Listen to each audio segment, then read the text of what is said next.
2024 সালের world government summit শীর্ষ সম্মেলন অনুষ্ঠিত হতে চলেছে দুবাইতে 12ই ফেব্রুয়ারি 2024 থেকে 14ই ফেব্রুয়ারি 2024 পর্যন্ত এবং ভারত, তুর্কি ও কাতারকে গেস্ট অফ অনার হিসেবে আমন্ত্রণ জানানো হয়েছে। বিশ্বব্যাপী 25টি সরকার ও রাষ্ট্রপ্রধানদের একত্রিত করে এই শীর্ষ সম্মেলনের আলোচনার থিম হল শেপিং ফিউচার গভর্নমেন্টস।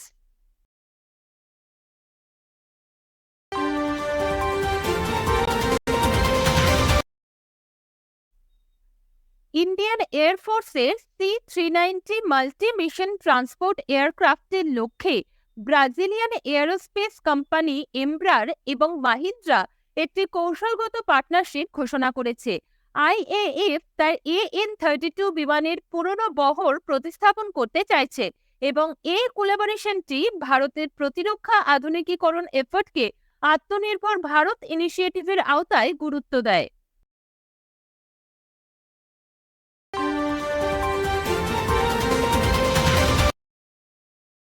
রাষ্ট্রপতি শ্রীমতী দ্রৌপদী মুর্মু উত্তর পূর্ব ভারতের সাংস্কৃতিক সমৃদ্ধি প্রদর্শন করে রাষ্ট্রভবনে উদ্বোধন করেন বিবিধতা কা অমৃত মহোৎসব। উত্তর পূর্ব অঞ্চলের উন্নয়ন মন্ত্রক ও সংস্কৃতি মন্ত্রকের দ্বারা আয়োজিত এই অনুষ্ঠানটি চলবে 8ই ফেব্রুয়ারি 2024 থেকে 11ই ফেব্রুয়ারি 2024 পর্যন্ত।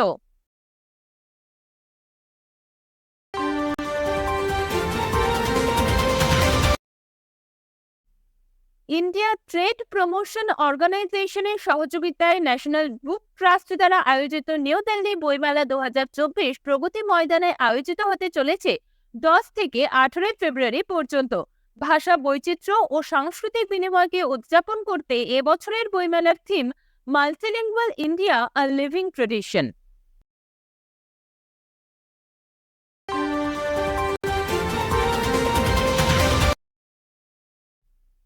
এশিয়ান ডেভেলপমেন্ট ব্যাংক ভারতের আসামে ব্রহ্মপুত্র নদীর তীরে বন্যা ও নদী তীরে ভাঙন ঝুঁকি ব্যবস্থাপনা বাড়ানোর জন্য 200 মিলিয়ন ঋণ অনুমোদন করেছে। এই প্রকল্পের লক্ষ্য পূর্ববর্তী সফল উদ্যোগের উপর ভিত্তি করে গড়ে তোলা ও এই অঞ্চলে বন্যা ও চ্যালেঞ্জের ক্রমাগত মোকাবিলা করা।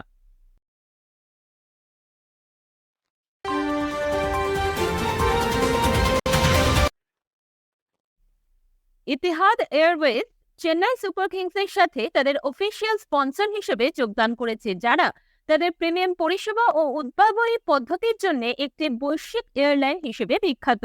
এই কৌশলগত অংশীদারিত্ব 9 ফেব্রুয়ারি 2024 ঘোষণা করা হয়েছে।